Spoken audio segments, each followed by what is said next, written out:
Hello， 大家好，我是伟全，欢迎回来我的频道。那今天这个视频啊，我就要跟大家分享属牛的在2024年呢，它会经历一个怎样的一年呢？因为我们都知道啊，属牛的去年啊其实是没有什么吉星啊，但是今年啊其实是迎来了一个很大的一个转变。那到底是什么转变呢？我们一起来看一下属牛的今年有哪一些机会以及一些可能性。首先你可以看到啊，属牛的今年它最重要的一个吉星啊，就是所谓的福德，就是 Fortune Virtue。它这个吉星啊，它可以带给它的是一个非常正能量 ，OK， 非常好的一个运气啊。因为在这个星来到这个生肖的时候啊，我们说它是一个好像dumb luck， 就是说它是完全就是一个好运，它不需要做任何东西，它都可以得到一些好的事情，好的一些机会。所以基本上啊，牛呢在今年啊都是一个非常的正面，非常的有动力，或者一个非常正能量的一个状态啦。那第二个吉星啊，我们就会看到的是一个叫天德，还有福星。这两个的吉星啊，也是非常的正面的 ，OK， 所以它带给的这个属牛的朋友都正向或者一个非常 positive 的一个情况。那接下来呢，牛啊也有一个叫天魁，还有天意贵人的这两个吉星。那天魁呢，它跟天意有什么差别呢？天魁不是直接来帮助你，它是通过比较间接的一些方法，它来给你一个学习的机会。OK， 它趁机来提升你一个学习的能力，然后让你啊去有办法去解决你现在手头上或你当下所面对的一些难题。那天意贵人呢，反而就是直接给予你辅助的一个贵人。OK， 所以它跟天魁呢就有一点差别啦。所以你可以看到呢，属牛啊，今年啊都是正能量满满 ，OK， 非常的正向。所以你属牛啊，今年是从去年就一个很大的一个180度的一个转变啦。那这些凶星方面呢，有哪一些凶星呢？首先我们可以看到啊，主要的两个，一个叫卷舌，还有一个叫角煞。那这两个呢，都是主比较跟人家起争执，都是口头上或者一些沟通上、交流上的一些争吵。那第三个呢，我们会有一个叫寡宿。那寡宿呢，是一个给你感觉非常的孤独，就算是你处在一个很多人，或者你身边都有家人朋友，但是很奇怪的，你还是会感觉比较孤独一点点。OK， 这个寡宿它是一个这样子的一个影响。接下来呢，还有一个叫披麻。你看名字啊，其实就是你可以想象，就是如果你有去过丧礼的话，一种比较传统的丧礼，他们以前都会要披这个麻衣。那这个披麻代表的是一个什么意思呢？就是说你个人有些时况呢会比较情绪低落一点点。所以你看到，就算你刚才有很多的吉星 ，OK， 但是偶尔你还是会有一点情绪低落的一个时刻。那最后一个凶星呢，我们有一个叫破碎的。那破碎呢，它就是说你会比较粗心大意一点啦。OK， 你可能会比较容易打破一些东西，或者出一些小差错。OK， 把一些东西给弄破了或者弄坏了，就这样子的一个情况啦。所以总结来看首先第一个，牛呢在今年真的是一个正能量满满，然后干劲十足的一个状态。OK， 因为你有一个非常好的一大串的一些吉星在里面，但是同时间呢，因为那些凶星的一个影响它同时也会让你比较容易陷入这个情绪低落的一个状态。因为我刚才有说有寡宿有披麻这些。那第二点呢，就是可能因为你很正向嘛 ，OK， 所以你整个人充满活力。但是因为你的这个充满活力的一个状态导致你有时候过度的活跃，就很容易跟人家产生争吵，就是一个纠纷。可能你就会讲得比较快，或者比较直接一点，所以你没有想这么多，没有考虑太多，所以你很容易就进入到了这个所谓的卷舌或者角煞的一个情况里面。所以有时候我们的这些神煞，就是在吉星跟凶星是很有趣的，就是说它是同时作用在你身上的。有时候我们看到好的，我们也要看坏的，就两个，我们就会得出一个比较全面的一个样貌。那第三个呢，就是说在今年其实我会觉得你要保持一种比较开放学习的态度。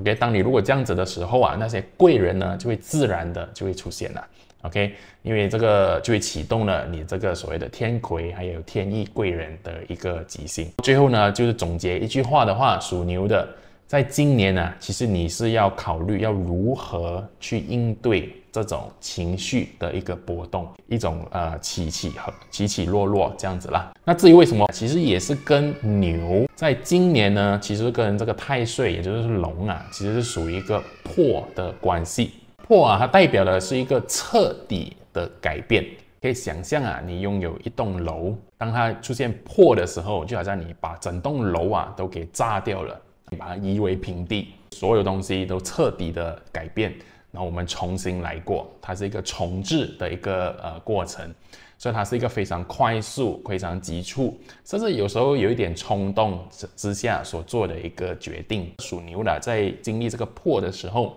你要问你自己啊，你重置了过后，就是说你把东西直接彻底的改变过后，你取而代之的是一个好的还是不好的东西？其实这个破啊是很有趣的，就是说我们不一定啊破的东西呢是一个好或者不好的东西，因为我们可能可以破的是一些坏习惯，是一些坏的关系，坏的一个工作，或者一个坏的一个感情。我们不要再有一个这样不好的一个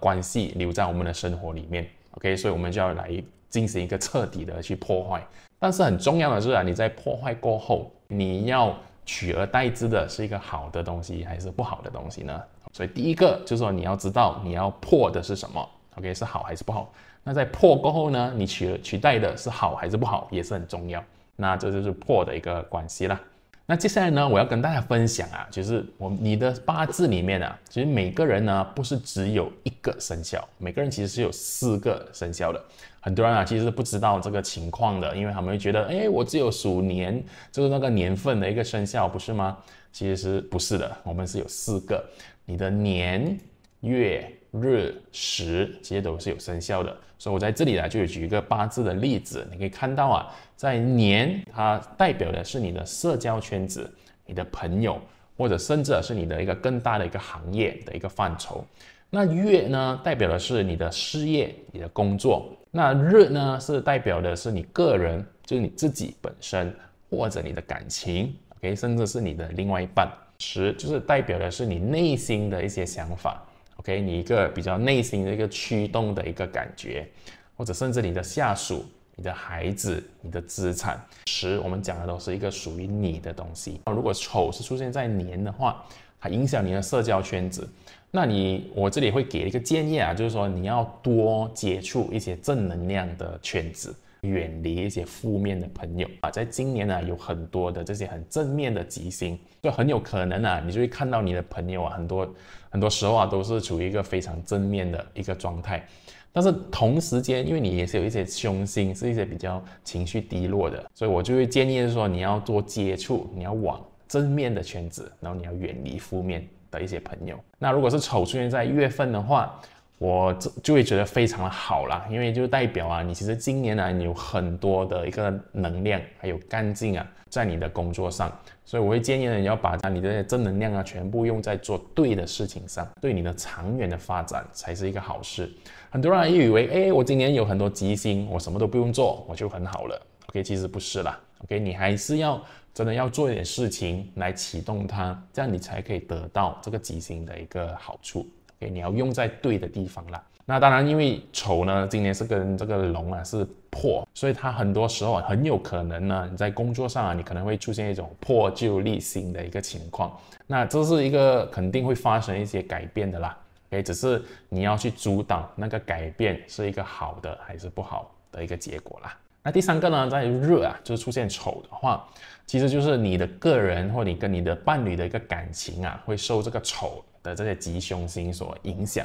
所以我会建议呢，你多利用那些吉星，就是那很正面的、感觉非常好的这些吉星啊，来与你的另外一半啊，创造更多好的一些回忆。当然，如果你是单身的话，你就为自己创造更多的一些好的回忆吧。可能你可以去旅行啊 ，OK， 你可能在旅途里面就会遇到某一些对的人啊，因为你属于一个非常正面的一个状态，所以很多时候啊，可能你会更容易的遇到另外一半。那当然啦，我们也不要落入就是那个凶星的部分，就是卷舌或绞煞的一个情况。有时候你还是会很容易的跟你的伴侣出现一些争吵或者一些争执，所以我会建议的就是多听取对方的一些意见，然后避免就一直要去指责或者去纠正别人的一个错误。那如果丑出现在10的话，就是说它是影响你属于你的东西，就是你内心的想法的话，我会提醒就是说你要注意你每一天的这个能量的起伏。你有时候可能因为你过度的正面 ，OK， 你会觉得哇干劲满满，但是有时候又突然间这样子好像很低落，这样子很伤心。如果你这样子太大起伏的话，有时候别人会觉得这个人怎么怪怪的，有时候又很兴奋，有时候就这样子。你自己多注意一下啦，可能尽量呢让这个波动不会影响你的日常生活太大。因为丑也是破的情况嘛，所以很多东西你内心的一些一直以来相信的东西，或者你一直坚信的东西，可能就会出现了一个彻底的改变。当它改变的时候就是说我们如果那个东西已经失去了，已经过去了，我们就不要再执着于在那个已经过去的一个情况。所以我会建议你会多专注在未来。那这个建议同时也是适用于所有你跟你的下属 ，OK， 你如果是老板的话，你跟你的下属或者你的孩子也是同样的一个情况啦 ，OK， 你可能以前呢，你对他们都有某一种的看法或者某一种的意见，但在今年呢，你可能就会出现了一个彻底的改变。那我会觉得你就安然接受这个改变吧，不是说他们真的出现什么改变，而是其实是你自己的一个想法，就是说因为这个丑是出现在你的八字嘛，所以它改变的是你自己。所以我会就是说你就接受这个改变，专注在未来你要跟他们的一个关系是一个怎样的一个情况。好，那以上呢就是4个如果出现在你八字不同位置的时候，我们可以做的一些调整，你需要注意的一些事情啦。OK， 那如果大家都喜欢这样子的分享的话，就要更加的留意接下来的这个视频。很快我们就迈入到了2024年，也就是甲辰年那如果你想在今年比别人更快速的了解到在这一年呢有什么机会或有什么危机的话，那一定要来参加我的这个网络直播的一个活动，我叫启动2024年。它的日期呢暂定在2024年1月7日，然后的下午1点到3点。我们会分析整体的这个运势。2024年呢，你要怎样通过一些风水的布局来让自己挖掘到更多的一些财富机会 ，OK， 去拿到更多的一个好处。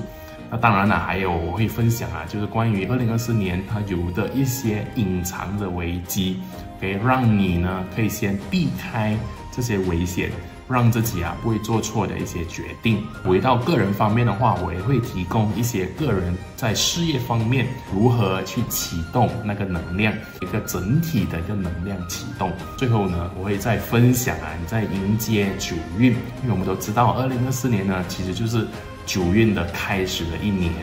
，OK， 所以2024年就非常的重要了。所以我会分享3个在迎接9运的时候你需要懂的一些秘诀啦 ，OK。那我本身会利用完八字、奇门遁甲、风水还有易经的所有内容呢，来做一个这样子的一个分享。这个活动我是可以提供你一个无限的重播。OK， 我知道很多人呢可能工作或者生活、家庭都很忙，所以可能没有办法在当天呢参与这个活动。那不用担心，可以给你一个无限的重播。那你过后你要看多少次都可以。OK。那另外呢，我还会再送一个神秘礼物 ，OK， 在这个活动里面，那每个人都会拿到一份属于他们自己的一个神秘礼物啦 ，OK， 那是至于什么呢？你就要参与，你才会知道了。